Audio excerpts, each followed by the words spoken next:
मित्रांनो, मुंबई उच्च न्यायालयामध्ये लिपिक पदाची जाहिरात प्रसिद्ध झालेली आहे आणि खूप मुलांना याचा मोठ्या प्रमाणामध्ये फायदा होणार आहे. एकदम चांगल्या लेव्हलची पोस्ट तुम्हाला ही असलेली बघायला भेटेल. तर या जाहिरातीमध्ये आजच्या व्हिडिओमध्ये संपूर्ण माहिती बघणार आहोत. शैक्षणिक पात्रता, वयाची अट, अभ्यासक्रम, निवड पद्धती कशा प्रकारची आहे आणि एकूण पगार किती भेटेल डिटेल्समध्ये माहिती सांगतो. फक्त व्हिडिओ शेवटपर्यंत बघा. बघू शकता ॲडव्हर्टाइजमेंट बघू शकता. High court of justice at Bombay बघू शकता प्रिन्सिपल सेट ॲट बॉम्बे येथून मुंबई उच्च न्यायालयाची ही जाहिरात प्रसिद्ध झालेली आहे. तर या ठिकाणी तुम्ही बघू शकता कॅन्डिडेट बघू शकता 1 मिनिट ॲडव्हर्टाइजमेंट फॉर प्रिपरेशन बघू शकता of selection list and waiting list of candidates having validity period 2 years म्हणजे तुमचा जो वेगळा तुमची प्रतीक्षा यादी वेटिंग लिस्ट आहे ती 2 वर्षापर्यंत जाहीर कधीही होऊ शकते. हे लक्षात घ्या. 2 वर्ष कंटिन्यू कधी पण लागत असते लक्षात घ्या. एकूण जागा किती भरण्याचं बघू शकता. टोटल वॅकन्सी पोस्ट बघू शकता 129 जागा असणार आहेत. त्याच्यामध्ये 5% जागा म्हणजे 5 जागा या ठिकाणी जे स्पोर्ट्समॅन आहेत त्यांच्यासाठी आहे. डिसेबिलिटी वगैरे त्यांच्यासाठी आहेत, अपंगांसाठी. त्याच्यानंतर एक सिलेक्टेड जागा किती राहतील तर 124 जागा सिलेक्ट केल्या जातील आणि वेटिंग लिस्टला किती जणे राहतील तर 31 जणे ही वेटिंग लिस्टला राहतील. टोटल 129 जागा आहेत. 5 जागा या ठिकाणी अपंगांसाठी आहेत आणि बाकीच्या या ठिकाणी सर्वसाधारणसाठी 124 जागा आहेत आणि 31 जागा या वेटिंगला राहतील. आता पेमेंट किती आहे तर S10 लेव्हलचं पेमेंट आहे. बेसिक आहे 29,200 ते 92,300. आता ही बेसिक फक्त 29,000 या ठिकाणी दिसत आहे. परंतु हे पेमेंट या ठिकाणी तुमचं स्टार्टिंग 45K म्हणजे 45,000 प्लस गेलेले तुम्हाला बघायला भेटेल. ठीक आहे. बघू शकता. आता जे उमेदवार हे शॉर्ट लिस्टचे जे बघू शकता short listing of the candidates at any stage of selection process. तुम्हाला पुढे मी तुम्हाला या शॉर्ट लिस्ट काय आहे हे तुम्हाला पुढे सांगेल. फक्त वयाची अट आपण सर्वात पहिल्यांदा बघू शकता. फॉर जनरल ओपन 18 वर्ष कंप्लीट असणे गरजेचे आहे. 18 ते 38 वर्षापर्यंत तुम्ही ओपनवाले फॉर्म भरू शकत आहात. आणि त्याच्यानंतर बघू शकता शेड्यूल कास्ट म्हणजे SC कॅटेगरी, ST कॅटेगरी आणि ज्यांना आरक्षण OBC वगैरे आहेत ते 1843 वर्षापर्यंत फॉर्म भरू शकत आहात. आणि जे या ठिकाणी for high court government employees म्हणजे कोणत्याही उच्च न्यायालयामध्ये आधीच जर तुम्ही कामाला असतील तर तिथे वयाची अट नाही. 18 वर्षापर्यंत पासून तुम्ही पुढे कितीपर्यंत फॉर्म भरू शकत आहेत. आता मुलांचा एकच प्रश्न असेल की शैक्षणिक पात्रता काय पाहिजे बघू शकता. अ कॅन्डिडेट फॉर बेईंग बघू शकता एलिजिबल फक्त या ठिकाणी बघू शकता must passed university degree and बघू शकता युनिव्हर्सिटी म्हणजे तुम्ही या ठिकाणी डिग्री कोणतीही पदवी जर तुम्ही पास असाल तर तुम्ही या ठिकाणी फॉर्म भरू शकत आहात. आणि या ठिकाणी बघू शकता प्रेफरन्स जर तुम्हाला या ठिकाणी जर तुमची या ठिकाणी लॉ डिग्री झाली असेल तर त्यांना या ठिकाणी येथे आरक्षण असलेल्या बघायला भेटेल. सोबतच तुमच्याकडे या ठिकाणी कम्प्युटर टायपिंग बेसिक कोर्स झाले असणे गरजेचे आहे. त्याचे सर्टिफिकेट देखील टायपिंगचे तुमच्याकडे असणे गरजेचे आहे. 40 शब्द प्रति मिनिट इंग्लिश टायपिंग तुमची झालेली असणे गरजेचे आहे. हा पॉईंट तुम्ही लक्षात घ्या. पुढे या ठिकाणी जी जी महत्त्वाची माहिती आहे तीच मी तुम्हाला सांगणार आहे. ठीक आहे. आता इथे जर बघितलं दर रजिस्ट्रेशन फी तुम्ही जर फॉर्म भरताना तुम्हाला किती रुपयाची फी असणार आहे? फक्त 100 रुपयाची फी असणार आहे. आणि हा त्याच्यानंतर शॉर्ट लिस्ट लागेल. आता समजा इथे या ठिकाणी समजा आपल्या 129 जागा आहेत. परंतु इथे फॉर्म किती आले? समजा इथे 10,000 फॉर्म आले. जास्त फॉर्म येतील परंतु समजा 10,000 फॉर्म आले.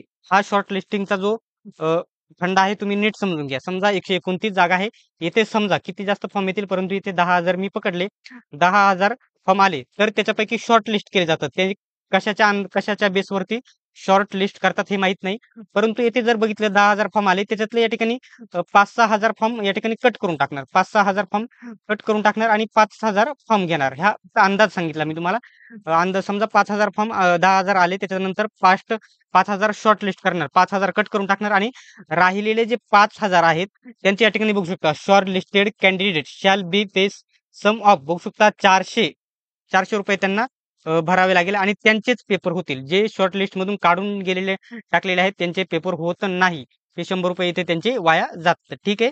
आता जे शॉर्ट लिस्ट कशाच्या बेसवरती करतात हे त्यांनी जाहिरातीमध्ये दिलेलं नसतं का आणि याच्यावरती कोणी ऑब्जेक्शन देखील घेऊ शकत नाही कारण हे उच्च न्यायालयाची जाहिरात असल्यामुळे. ठीक आहे.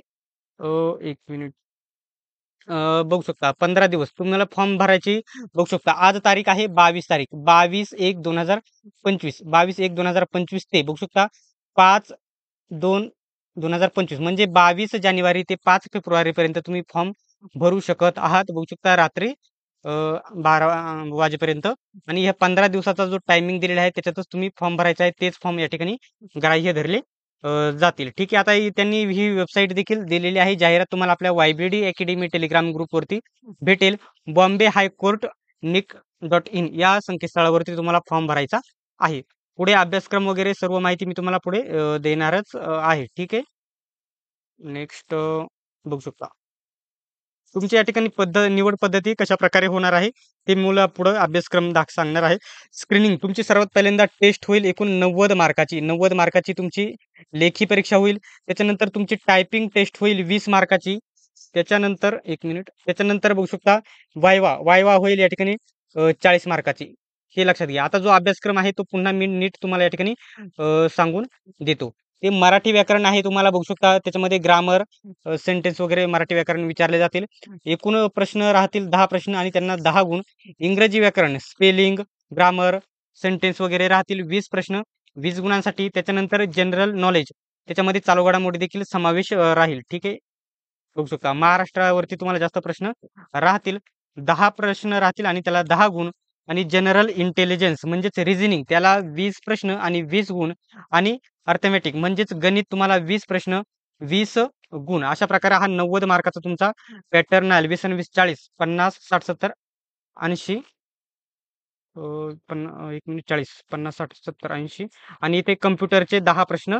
अशा प्रकारे 90 मार्काची तुमची लेखी परीक्षा होईल. 90 मार्काची लेखी परीक्षा झाल्याच्या नंतर तुमची टायपिंग टेस्ट होईल 20 गुणांची आणि वायवा होईल 40 गुणांची. ठीक आहे. याच्याबद्दल कोणताही डाऊट असेल तर तुम्ही कमेंट बॉक्समध्ये विचारा. आता या ठिकाणी बघू शकता the time table for screening test, typing test and viva voce. बघू शकता एलिजिबल शॉर्टलिस्टेड कॅन्डिडेट्स म्हणजे जे शॉर्टलिस्टेड कॅन्डिडेट केले आहेत त्यांनाच या ठिकाणी म्हणजे लेखी परीक्षेसाठी वायवासाठी आणि टायपिंग टेस्टसाठी बोलविले जाईल. ठीक आहे. बघू शकता शॉर्ट लिस्टेडचा मुद्दा त्यांनी 4-5 वेळा दिलेला आहे. कारण उमेदवार याच्यावरती अपेक्षा घेण्याची शक्यता असते त्याच्यामुळे. आता बघू शकता ही जाहिरात प्रसिद्ध झालेली आहे. जर याचा ऑनलाईन फॉर्म जो आहे तो कसा भरायचा तुम्हाला डिटेल्समध्ये मी तुम्हाला सांगणार आहे. अशाच प्रकारचे अपडेट सर्वात प्रथम बघत राहण्यासाठी अजूनही तुम्ही चॅनेलला सबस्क्राईब केले नसेल तर सबस्क्राईब करा. सोबतच बेल आयकॉनलाही ऑन करा. सर्वांनी व्हिडिओ शेवटपर्यंत बघितल्याबद्दल धन्यवाद. भेटूयात आपण पुढच्या व्हिडिओमध्ये.